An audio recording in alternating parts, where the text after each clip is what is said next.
الله الحمد لله وحده والصلاة والسلام على رسوله الذي لا نبي بعده أما بعد فأعوذ بالله من الشيطان الرجيم بسم الله الرحمن الرحيم أطيعوا الله وأطيعوا الرسول وقال النبي صلى الله عليه وسلم لا تزول قدم ابن آدم حتى يسأل عن 5 أو 40 أو كما قال النبي صلى الله عليه وسلم।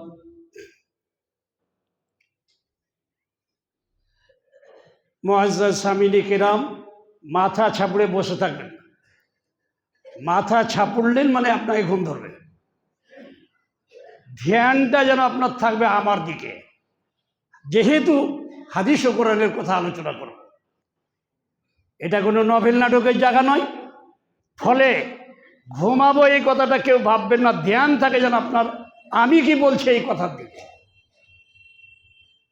প্রশংসা মাত্রই আল্লাহ রব্বুল ইজ্জতের, পরে পরেই দোজাহানের নবী পূর্ণের ছবি রসুলে আরবি মা আমিনার লাল মরুর দুলাল হজরত মোহাম্মদ মুস্তফা আহমদ মুজতবা সাল্লাল্লাহু আলাইহি ওয়াসাল্লামের উপর শত সহস্র শান্তির ধারা বর্ষিত হোক। আল্লাহুম্মা আমিন।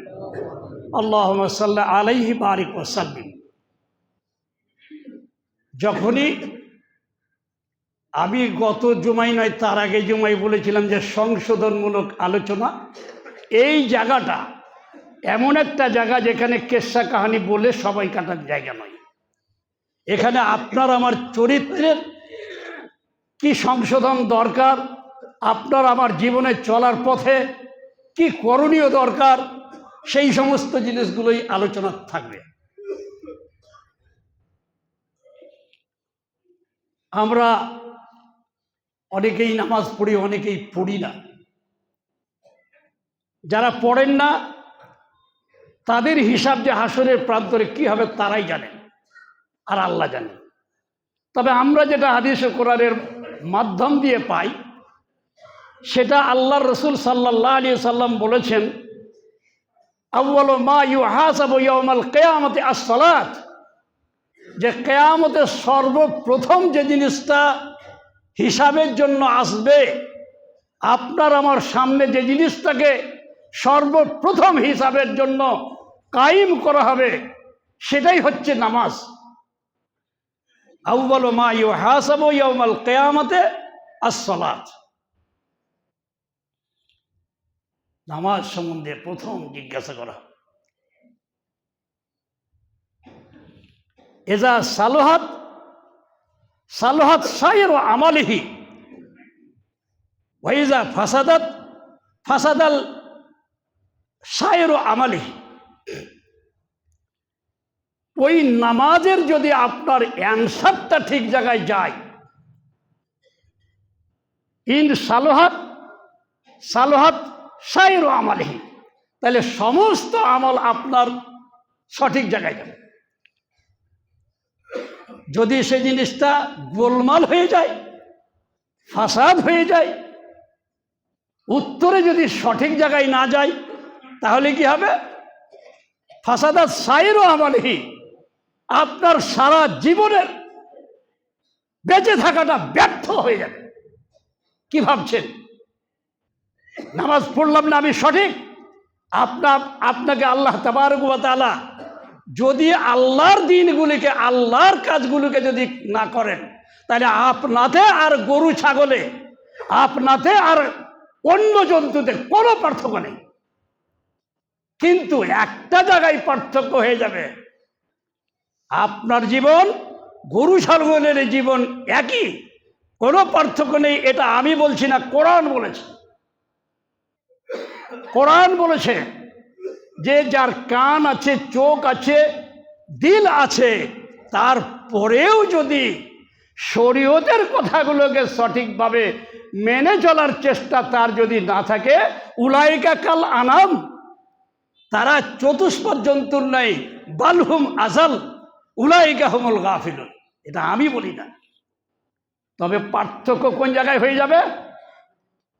আল্লাহ তাবারক ওয়া তাআলা কিয়ামতের করে যেদিন হিসাবের জন্য আরশে মুআল্লাই বা হিসাবের কুরসিতে, জজের কুরসিতে যেদিন বসে হিসাব নেবেন, সেদিন গরু ছাগলকেও ডাকা হবে, জন্তুদেরকেও ডাকা হবে।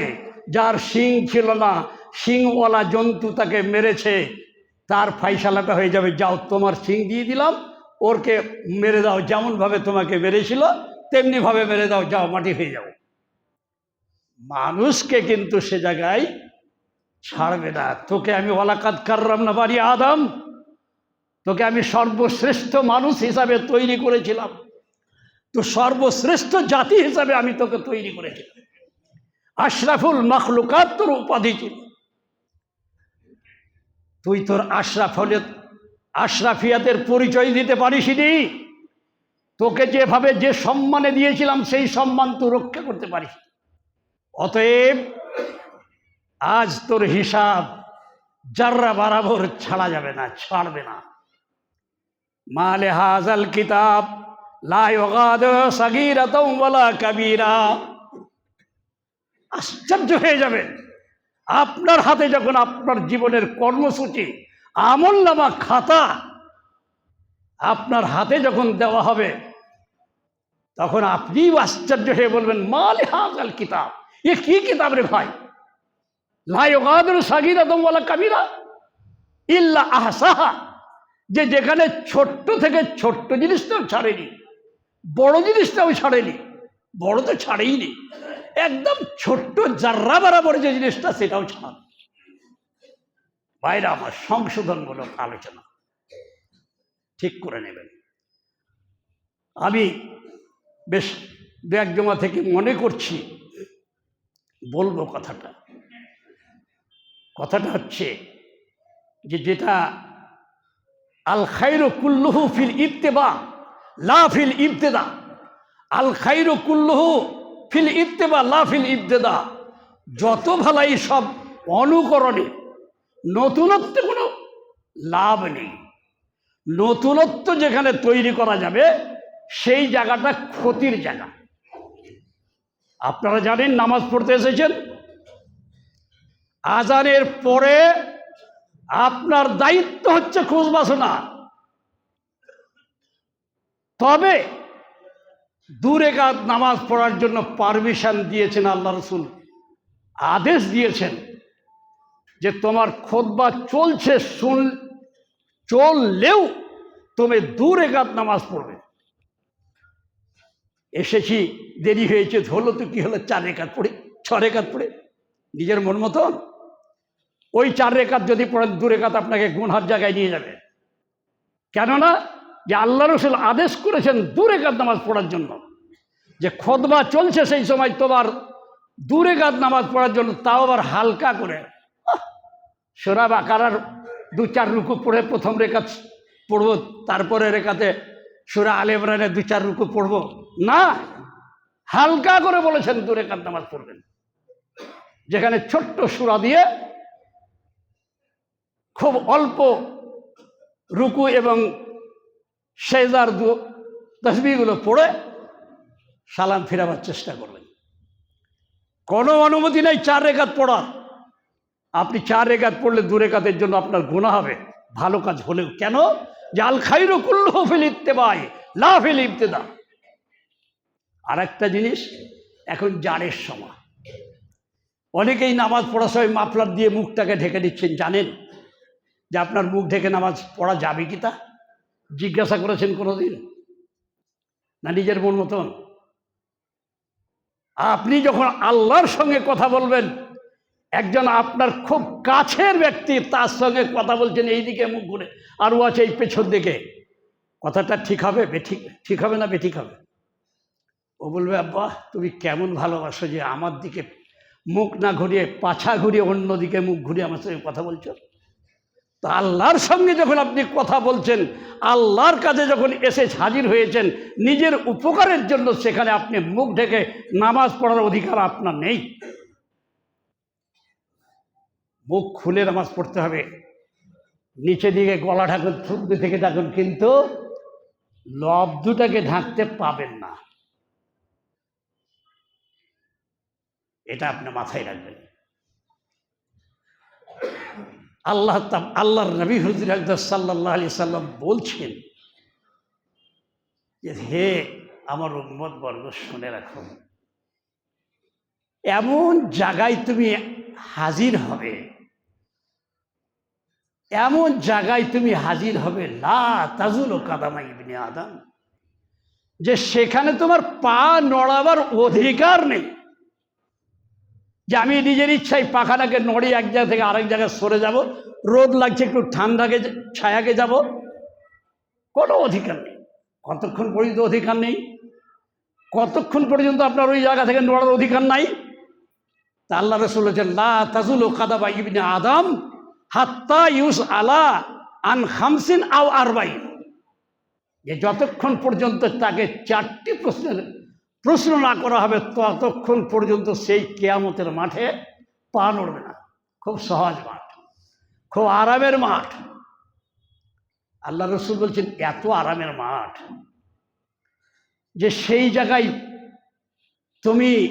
তোমার এত ঘাম হবে যে তোমার থুতনি পর্যন্ত ডুবে যাবে ঘামে, হাঁটু পর্যন্ত ডুববে, বেংটি পর্যন্ত ডুববে, কোমর পর্যন্ত ডুববে, এমনকি থুতনি পর্যন্ত ডুবে হাবুডুবু খেলবে। এত কঠিন মাঠ। এত ঘামটা হচ্ছে কেন?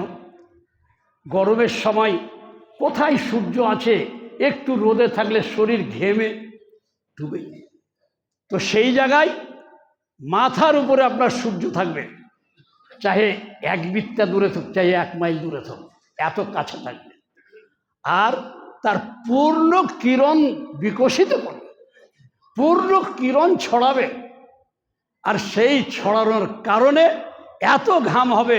আর সেই ঘামে কোন মানুষ চাইবেন যে আমি এখানে দাঁড়িয়ে থাকি? সবাই তো চাইবেন পালিয়ে যায়, কিন্তু উপায় নেই।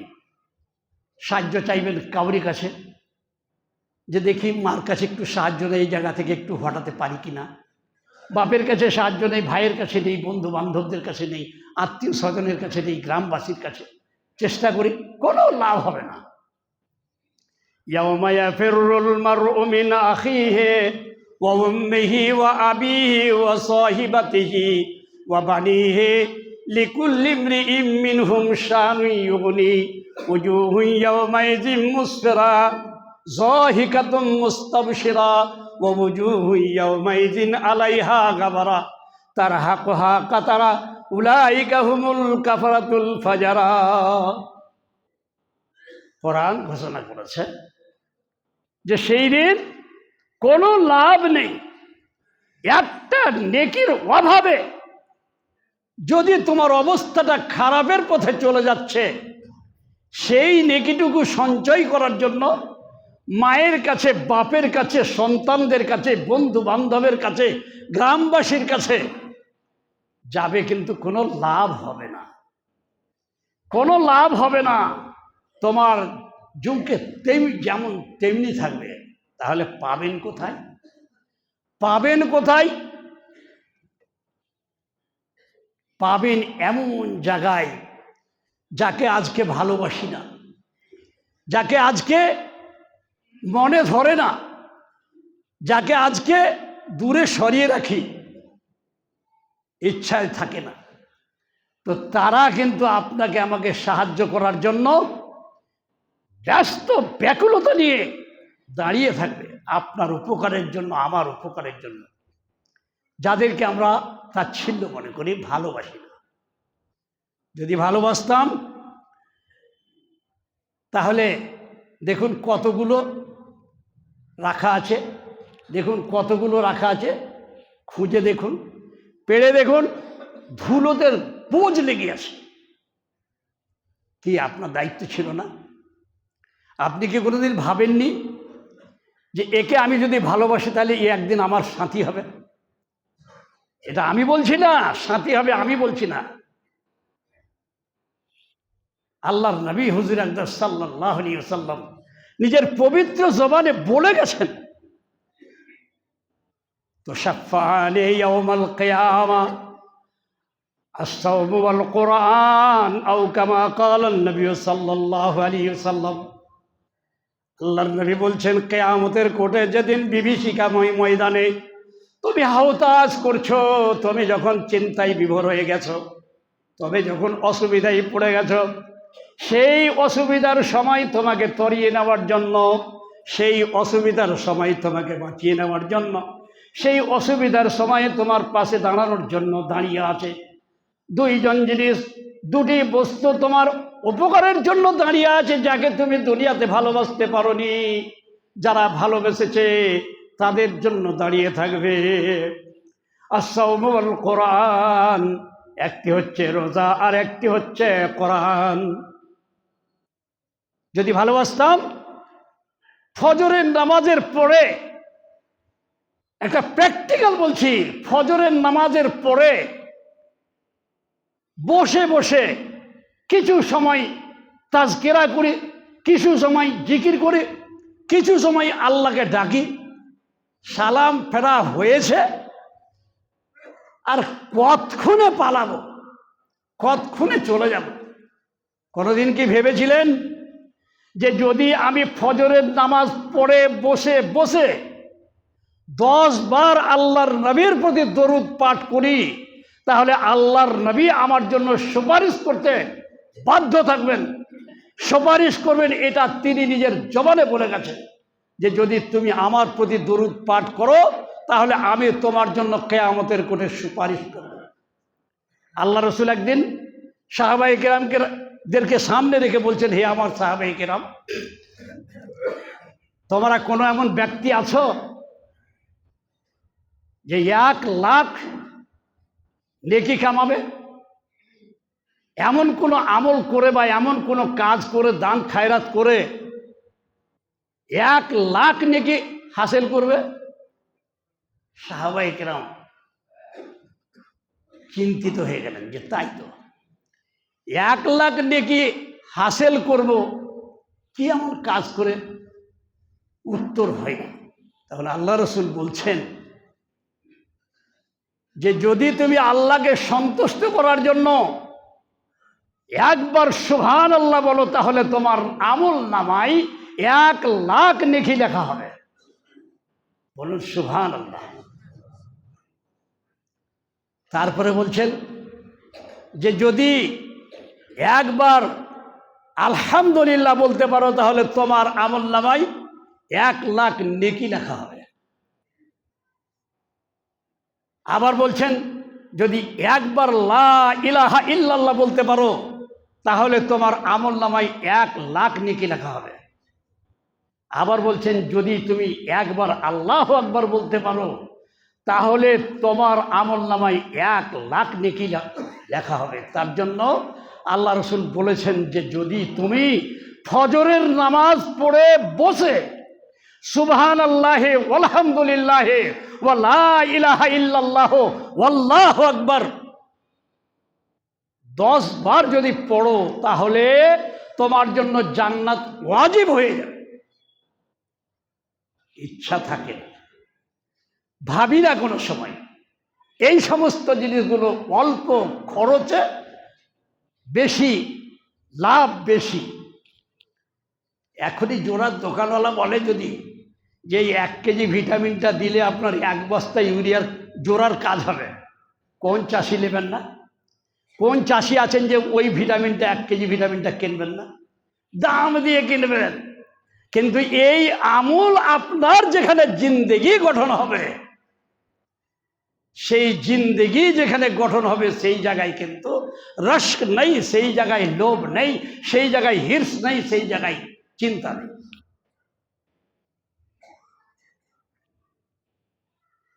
ভাইরা আমার, আল্লাহ রসুল বলছেন ইগতানিম খামসান কাবলা খামসিন হায়াতাকা কাবলা মৌতিকা শাবাবাকা কাবলা হারামিকা সেহাতাকা কাবলা মারাজিকা ফেরাগাকা কাবলা শগলেকা।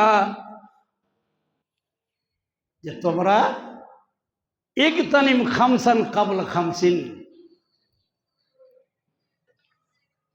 যে 5টি জিনিসকে 5টি জিনিসের আগে খুব মূল্যবান মনে করো। বেঁচে আছে, বেঁচে থাকাটা কত যে মূল্যবান। আল্লাহ রসুল বলছেন আদ-দুনিয়া ও কুল্লুহা মাজরাতুন, যে দুনিয়ার পুরো জিনিসটা হচ্ছে তোমার আখিরাতের জন্য সম্পদ। দুনিয়াতে বেঁচে থেকে যদি আমলগুলো করে যেতে পারো তাহলে তোমার অবস্থা তুমি কোন জায়গায় থাকবে যেদিন আল্লাহ রসুল বলছেন আল্লাহ তাবারক ওয়া তাআলা যেদিন কিয়ামতের কোটে কাহারি রূপ নিয়ে, ভয়ানক চেহারা নিয়ে, রাগান্বিত চেহারা নিয়ে সিংহাসনে বসে হিসাবের জন্য বান্দাদের দিকে তাকিয়ে আছেন, সেই সময় আম্বিয়া আলাইহিস সালাতু ওয়াস সালাম কম বেশি 1,24,000 বা 2,24,000 অসংখ্য নবী এসেছিলেন। সেই নবীরা বলছেন ইয়া নফসি ইয়া নফসি ইয়া নফসি, আমার আত্মার কি হবে? হযরতে ইব্রাহিম খলিলুল্লাহ, যার উপাধি হলো খলিলুল্লাহ, আল্লাহর বন্ধু, তিনি বলছেন আমার কি হবে, আমার কি হবে, আমার কি হবে। জীবনে তো 3 জায়গায় মিথ্যা কথা বলেছি, 3টি মিথ্যা কথা বলার জন্য তিনি ভাবছেন। হযরতে ঈসা রূহুল্লাহ, যার আত্মাকে আল্লাহ নিজেই দান করেছিলেন, সেই রূহুল্লাহ তিনি বলছেন আমার আত্মার কি হবে, আমার আত্মার কি হবে। যেহেতু আমাদেরকে আল্লাহ শরীক করে আল্লাহ বলে আল্লাহর জায়গায় বসিয়ে দিয়েছিল। হযরতে মূসা আলাইহিস সালাম, মূসা কালিমুল্লাহ, যার সঙ্গে তুর পাহাড়ে আল্লাহ তাবারক ওয়া তাআলা কথা বলেছিলেন, মূসা কালিমুল্লাহ তিনি বলছেন ইয়া নফসি ইয়া নফসি, কেননা আমি জীবনে ওই কীর্তিকে 1 থাপ্পড়ে মেরে দিয়েছিলাম, তাই ভাবছি আজ আমার কি হবে। বাইরে আমার জীবনে সারা জীবন অন্যায় করে যাচ্ছেন, সারা জীবন পাপের কাজে ব্যস্ত হয়ে থাকছেন, পাপের কাজে সময় কাটিয়ে দিচ্ছেন, কোনোদিন ভাবলেন না নিজের জীবনের কথা। মরণের পরে যেই দিনের জন্য হযরত মুহাম্মদুর রাসূলুল্লাহ সাল্লাল্লাহু আলাইহি ওয়াসাল্লাম নিজের প্রিয়তম সহধর্মিণী হযরতে আয়েশার কোলে মাথা রেখে বলছেন হে আয়েশা, মনে রেখো আমার আজকে বিদায়ের পথে পাড়ি জমাতে চলেছি, আমার পরে যে জীবন তুমি বেঁচে থাকবে কোনোদিন যেন এই অহংকার, এই দর্প তোমার ভেতরে না আসে যে আমার স্বামী নবী ছিলেন, অতএব আমি যেভাবেই হোক না পেরিয়ে যাব, এ কথা কোনোদিন ভাবিও না। 3টি এমন জায়গা আছে যেই 3টি জায়গায় তুমি তোমার, আমি আমার হয়ে হিসাব দেব। কোন 3টি জায়গা? সর্বপ্রথম যখন কবরে তোমাকে রেখে আসা হবে, ওই কবরে হিসাব দেওয়ার জন্য তুমি তোমার জীবনের হিসাব দেবে। আল্লাহ রাসূল যেদিন হযরতে খাদিজাতুল কুবরা রাদিয়াল্লাহু তাআলা আনহা প্রথম সহধর্মিণীকে কবরে দাফন করলেন, দাফন করে দাঁড়িয়ে আছেন, চলে আসছেন না। কেন চলে আসছেন না?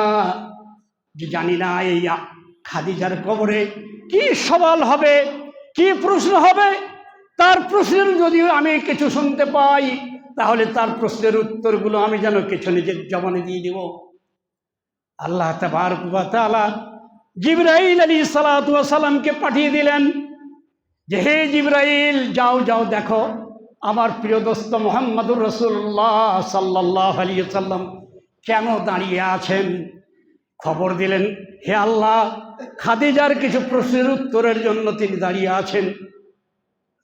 ভালোবাসা শুধুই থাকবে না, আপনি স্ত্রীকে ভালোবাসবেন, আপনার স্ত্রী আপনাকেই ভালোবাসবে।